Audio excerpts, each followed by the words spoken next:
महाराष्ट्र हितासाठी जीव तोडून काम करायला तयार, मराठी माणसाचा स्वाभिमान हेच आमचं ध्येय. संजय राऊत यांची प्रतिक्रिया.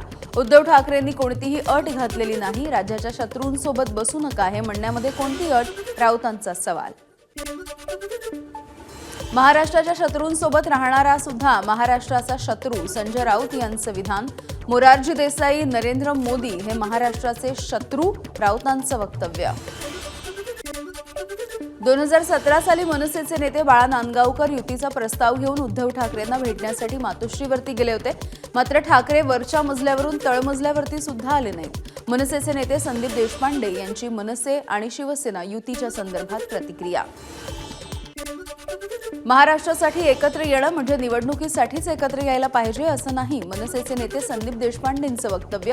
निवडणुका येता जातात, पण फक्त एखादा विषय निवडणुकांपुरता येणं हा करंटेपणा, देशपांडेंची प्रतिक्रिया. उद्धव आणि राज ठाकरे एकत्र आले तर आनंद आहे, मुख्यमंत्री देवेंद्र फडणवीसांची प्रतिक्रिया. मतभेद विसरून एकत्र येत असतील तर काही वाईट नाही, फडणवीसांचं वक्तव्य. युती प्रस्तावाच्या संदर्भात फडणवीसांना किती आनंद झालाय हे आम्हाला माहिती आहे. ते खऱ्या भावना चेहऱ्यावरती दाखवणार नाहीत, संजय राऊतांचा फडणवीसांना टोला. उपमुख्यमंत्री एकनाथ शिंदेंच्या बालेकिल्ल्यामध्ये उद्धव आणि राज ठाकरेंचे एकत्र बॅनर झळकले. ठाण्यामधल्या पडवळ नगर परिसरामध्ये बॅनरबाजी. बॅनरवरती उद्धव ठाकरे, बाळासाहेब ठाकरे आणि राज ठाकरे यांचा फोटो. राज ठाकरेंना अटी घालून नमवणं सोपं नाही, अशी युती होऊ शकत नाही, मंत्री उदय सामंत यांची प्रतिक्रिया. अटी शर्ती घालून झुकणारे राज ठाकरे नाहीत, सामंत यांचं वक्तव्य. मनसेचे नेते अमेय खोपकर यांच्याकडून शिवसेना मनसे युती होण्यावरती नाराजी. अशी अभद्र युती होऊ नये हीच ईश्वराचरणी प्रार्थना, खोपकरांची एक्स पोस्ट.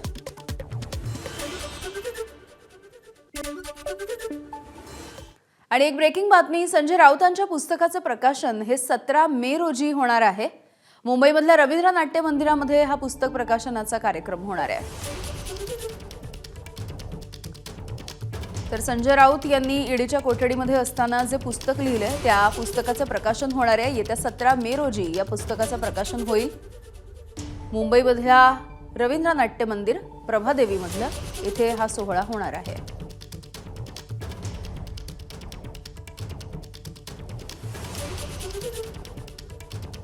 तर कोठडीमध्ये असताना तिथे आलेले अनुभव आणि एकूणच त्यावेळेला महाराष्ट्रामध्ये घडत असणारं राजकारण या सगळ्याचा अनुभव त्यांनी पुस्तकामधून मांडलाय.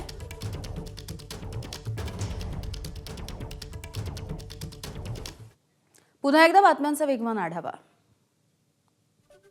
नागपूरमध्ये आज मुख्यमंत्री देवेंद्र फडणवीसांचा जनता दरबार. नागरिकांना त्यांच्या समस्या थेट मुख्यमंत्र्यांच्या समोर मांडता येणार.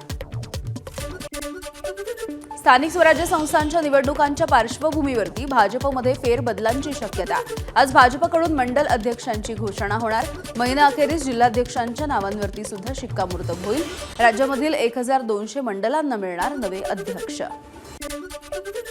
उपमुख्यमंत्री अजित पवारांचा आजचा नाशिकचा दौरा रद्द झालाय. हेलिकॉप्टरमध्ये तांत्रिक बिघाड झाल्यामुळे हा दौरा रद्द झाल्याची समीर भुजबळ यांची माहिती. नाशिकचे काँग्रेसचे माजी आमदार संग्राम थोपटे हे आज पदाधिकाऱ्यांसोबत चर्चा करणार आहेत आणि त्यानंतर पत्रकार परिषद घेतील. पुढची राजकीय वाटचाल नेमकी काय असेल आणि भूमिका काय असेल हे सुद्धा ते स्पष्ट करतील. पुण्यामध्ये संग्राम थोपटेंच्या नंतर काँग्रेसला पुन्हा एकदा धक्का बसला. युवक काँग्रेसचे सरचिटणीस रोहन सुरवसे यांचा राजीनामा. पक्ष संघटनेमधील अनेक बाबी पटत नसल्याचा आरोप.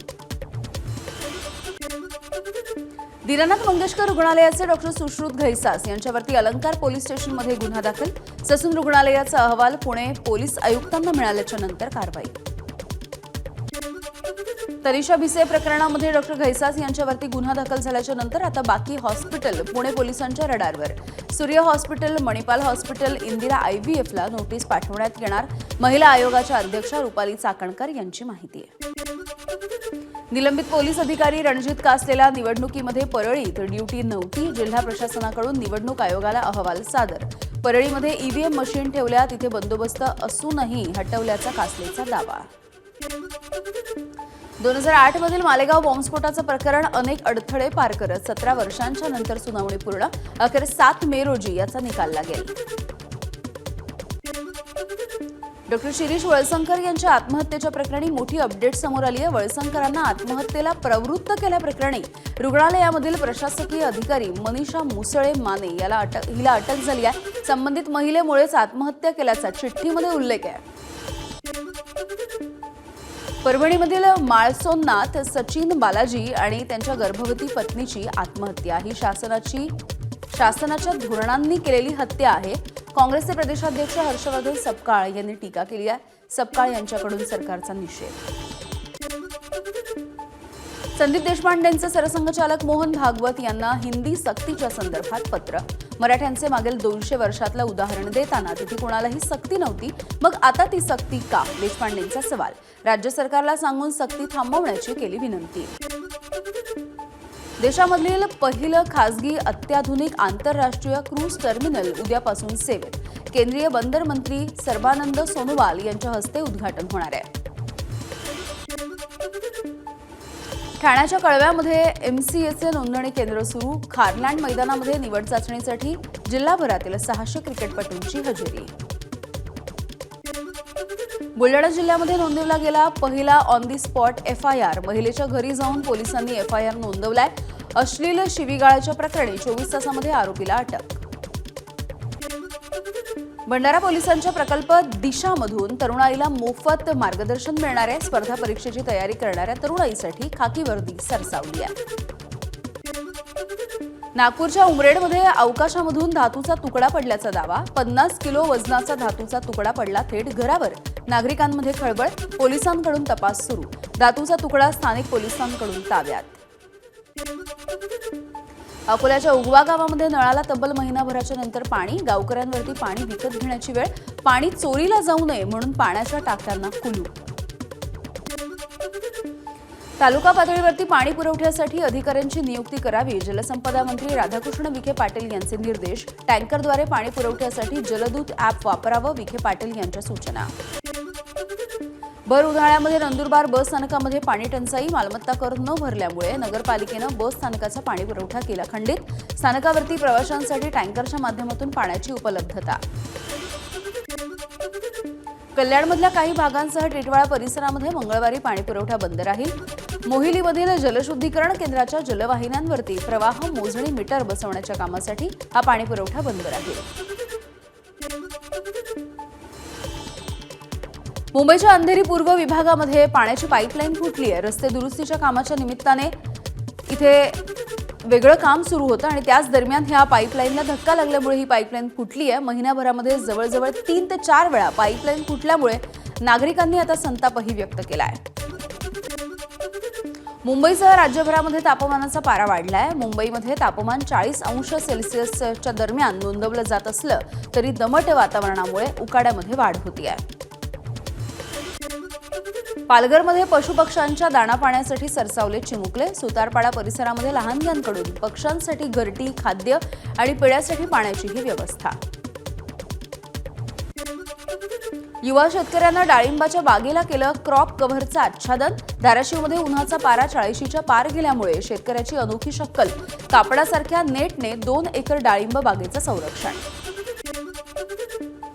राज्यामध्ये अवघ्या 17 दिवसांमध्ये 831 टन हापूस निर्यात. अमेरिकेला सर्वाधिक 372 टन आंबा रवाना. गुजरात आणि दक्षिणेकडच्या राज्यांमधल्या निर्यातदारांना लाभ. आमदार विक्रमसिंह पाचपुतेंच्या मागणीची सरकारकडून दखल. FSSAIने अॅनालॉग पदार्थांच्या संदर्भात हरकती मागवल्या. राज्य सरकारकडून FDA विभागामध्ये 196 अधिकाऱ्यांची नियुक्ती. बदलापूर स्थानकावरती 12 मीटर लांबीचा डेक बांधायला सुरुवात. त्यामुळे फलाट क्रमांक 1 हा कायमस्वरूपी बंद. यापुढे फलाट क्रमांक 1A वरून प्रवाशांना ट्रेन पकडावी लागेल. मुंबई विमानतळ ते नवी मुंबई विमानतळ मेट्रो 8 या मार्गिकेचा आराखडा पूर्ण. लवकरच सिडकोकडून या संदर्भातला प्रस्ताव राज्य सरकारकडे मंजुरीसाठी पाठवण्यात येणार आहे. आराखड्यामध्ये लोकमान्य टिळक टर्मिनस मेट्रो स्थानक सुद्धा समाविष्ट.